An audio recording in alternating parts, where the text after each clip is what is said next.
നമുക്ക് പറ്റിയ കേന്ദ്രം. ഇവിടെയോ ബ്രോ? ഇവിടെ കുട്ടികളല്ലേ? അതെ, അവരാണ് നല്ല ഇരകൾ. ചിലന്തി വലയിൽ എപ്പോഴെങ്കിലും വലിയ ഇരകൾ വീഴാറുണ്ടോ? വീണാലും അവ വലയം പൊട്ടിച്ചു പോകും. ഓ, അപ്പോൾ കുട്ടികൾ തന്നെ പറ്റിയ ഇരകൾ. അവരെ എങ്ങനെ നമുക്ക് വലയിൽപ്പെടുത്താം? ചൂണ്ടയിൽ മീൻ കുരുക്കുന്നത് താൻ കണ്ടിട്ടില്ലേ? ഇരയിട്ട് കാക്കുക. മീൻ താനെ കുത്തിക്കൊള്ളും. കെണിയിലായ ശേഷം ജീവനായുള്ള ഒരു പിടച്ചിലുണ്ടല്ലോ,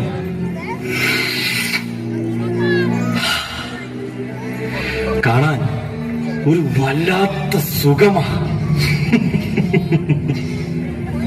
എന്താ ബ്രോ ഉദ്ദേശിച്ചത്? എനിക്ക് മനസ്സിലായില്ല.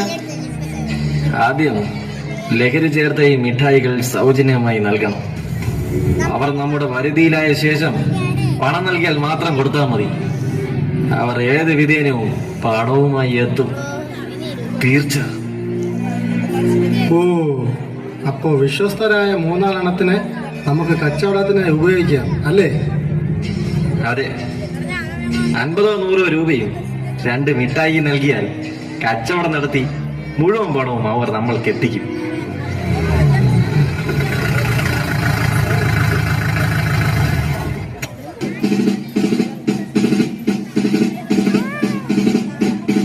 നിങ്ങളെന്താ ഇവിടെ? സാറിനെ കാണാനാ. സാറിനെ കാണാൻ? സാറിനെ കാണാൻ പോലീസ് സ്റ്റേഷനിലൂടെ വരാനുള്ള സ്കൂളിലാണോടാ? അതല്ല സാർ, സ്കൂളിലെ സാറിനെ കാണാനാ. എന്താ കാര്യം? കലോത്സവവുമായി ബന്ധപ്പെട്ട കാര്യത്തിനാ സാറേ. നിന്നെ കണ്ടിട്ട് ഒരു കള്ള ലക്ഷണം ഉണ്ടല്ലോടാ. അത് സാറിനെ പേടിച്ചിട്ടാ സാറേ. സാറിനെ കണ്ടിട്ട് ഇപ്പൊ വിട്ടോളാം. ശരി സാർ, ശരി. തിരികെ വരുമ്പോൾ കണ്ടുപോകരുത് രണ്ടിനെയും.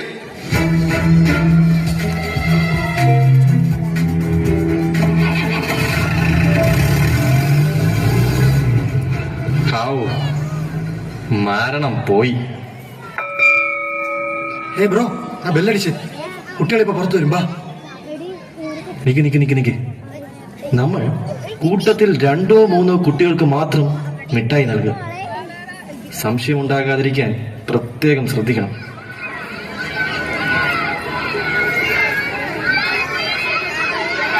എന്റെ അളിയാ, അവിടെ ഒരു സൂപ്പർ ബൈക്ക് ഇരിക്കുന്നുണ്ടോ? ചിലപ്പോൾ ആ ചേട്ടന്മാരേതായിരിക്കും. നമുക്ക് പോയി ചോദിച്ചു നോക്കാം. ഹേ ബ്രോ, അവരെത്തി. കണ്ടോ, ചൂണ്ടയിൽ മീൻ കൊത്തി തുടങ്ങി. ചേട്ടാ, ഇതാണോ ഡ്യൂക്ക്? അതെ. എന്താ, ഇഷ്ടമായോ?